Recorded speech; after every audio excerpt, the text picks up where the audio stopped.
आप सभी का होम साइंस क्लासेस में स्वागत है। आज के वीडियो में हम पढ़ेंगे परिवार के बारे में। परिवार क्या होता है, इसके क्या कार्य हैं और ये कितने प्रकार का होता है। तो चलिए आज का वीडियो स्टार्ट करते हैं। परिवार सार्वभौमिक होते हैं और इसमें विवाहित पुरुष, महिला व उनके बच्चे शामिल होते हैं। परिवार का अर्थ है कुछ संबंधित लोगों को समूह जो एक ही घर में रहते हैं।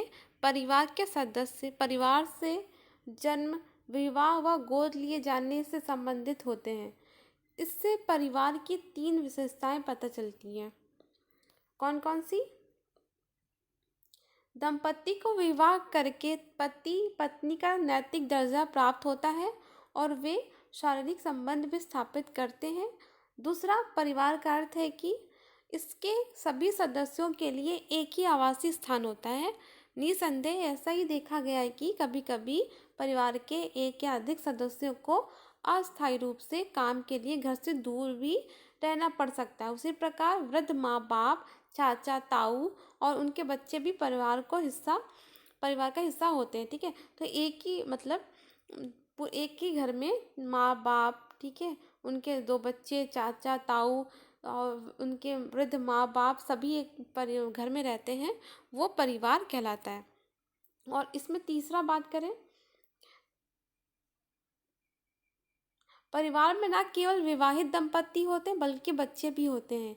स्वयं के या गोद लिए गए अपने बच्चों को दंपति जन्म देते हैं और दत्तक बच्चे दंपति द्वारा कानूनन गोद लिए जाते हैं। तो मतलब परिवार में मतलब एक लड़की विवाह करके आती है लड़की के साथ, तो उस परिवार में शामिल होती है।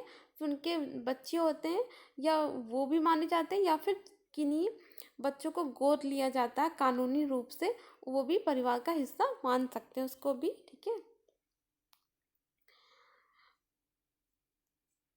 तो यहाँ पे स्पष्ट होता है परिवार समाज की पहली संगठित इकाई है।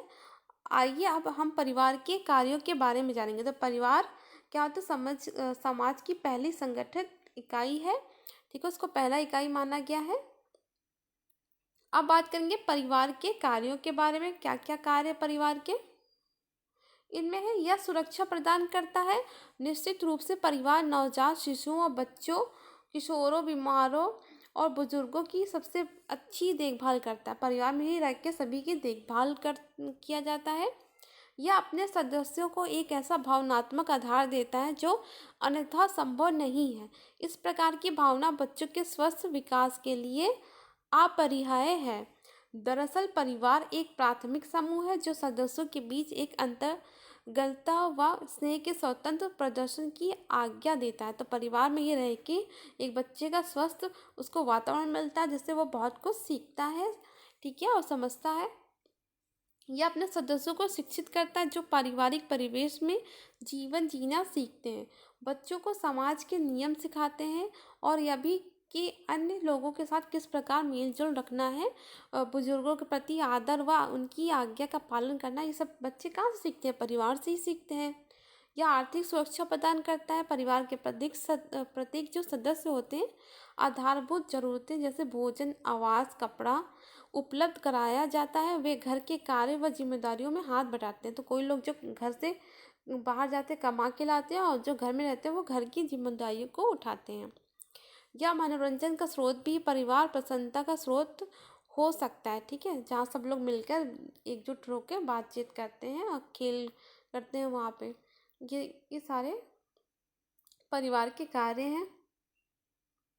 ठीक है, यहाँ पे देखिए विवाहित पुरुष व महिला के शारीरिक संबंधों के फलस्वरूप परिवार में प्रजनन का कार्य भी पूर्ण होता है। जन्म लेने वाले बच्चे समाज के भविष्य के सदस्य होते हैं।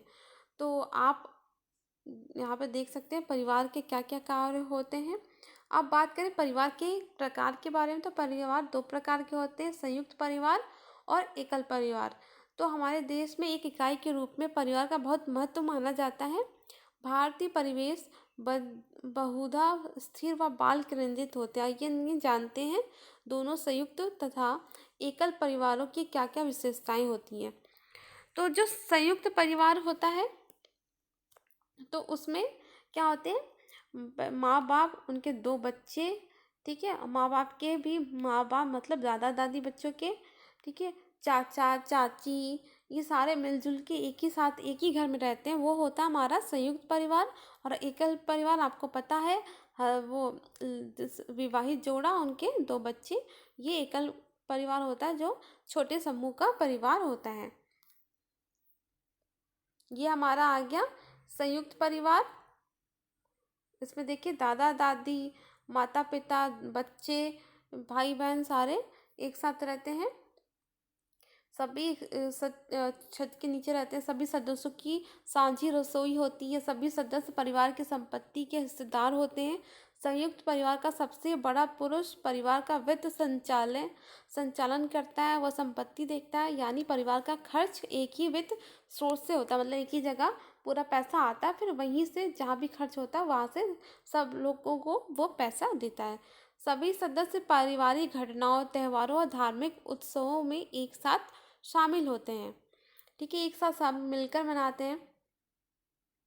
परिवार की बेटियां शादी के बाद अपने पति के घर चली जाती हैं, जबकि बेटे घर में ही अपनी पत्नियों और बच्चों के साथ रहते हैं। तो बेटियां तो शादी करके चली जाती हैं, लेकिन जो बेटे होते हैं शादी करके आते हैं, उसी परिवार में रहते हैं, फिर उनसे बच्चे भी होते हैं, वो भी उसी परिवार में रहते हैं। संयुक्त परिवार में निर्णय घर के सबसे बड़े पुरुष सदस्य द्वारा लिए जाते हैं। घर की सबसे बड़ी महिला भी निर्णय लेने का कार्य कर सकती है, परंतु अप्रत्यक्ष रूप से। वो प्रत्यक्ष रूप से नहीं लेती है, वो अप्रत्यक्ष रूप से ही लेती है। तो संयुक्त परिवार के क्या क्या लाभ है? यह परिवार के सदस्यों को मिलनसार बनाता है। काम विशेषकर कृषि कार्य को बांटकर किया जाता है। यह परिवार में बूढ़े, असहाय व बेरोजगारों की देखभाल भी करता है। अगर कोई काम नहीं करता तो कोई एक सदस्य, तो और भी सदस्य के मिले पैसों से घर चलता है, तो इससे भी परिवार चल सकता है। छोटे बच्चों का लालन पालन भी भली प्रकार से होता है, विशेषकर जब दोनों माता पिता कामकाजी हो। अगर माता पिता काम करें तो घर में जो सदस्य हैं वो बच्चों को देख सकते हैं। माता या पिता की मृत्यु हो जाने पर बच्चों को संयुक्त परिवार में पूरा भावनात्मक व आर्थिक सहारा मिलता है। अगर एकल परिवार में रहेंगे तो बच्चों का क्या हाल होगा, आप लोगों को पता ही है। संयुक्त परिवार में आर्थिक सुरक्षा अधिक रहती है। कभी कभी महिलाओं को कम सम्मान दिया जाता है इस परिवार में, जो समस्याएं इसमें देखी जाती हैं। अक्सर सदस्यों के बीच संपत्ति को लेकर या किसी व्यापार को लेकर विवाद खड़ा उठता है। कुछ महिलाओं को घर का सारा कार्य करना पड़ता है। उनको अपना व्यक्तित्व निखारने के लिए कुछ बहुत कम समय अवसर मिलता है, क्योंकि ज़्यादा बड़ा परिवार होगा तो उसमें महिलाएं क्या करती, ज़्यादा उसमें उसको काम पड़ता है, वो काम ही करती रहती है, तो उसको ज़्यादा समय नहीं मिलता अपने आप के लिए।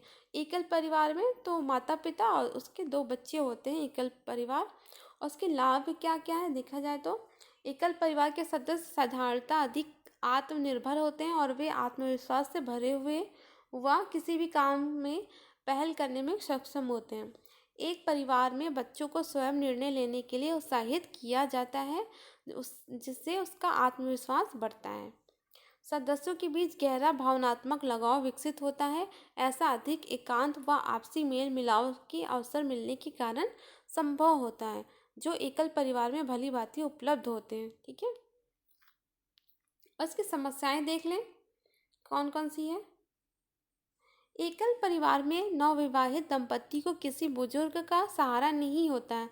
उन्हें सलाह देने के लिए कोई भी अनुभवी व्यक्ति उपलब्ध नहीं होता, क्योंकि जब यहाँ पे कोई बुजुर्ग नहीं होगा तो कौन सलाह देगा। तो ये एक प्रकार की समस्या देखी जाती है। जब माता पिता दोनों ही कामकाजी हो तो बच्चों की देखभाल के लिए कोई नहीं रहता है।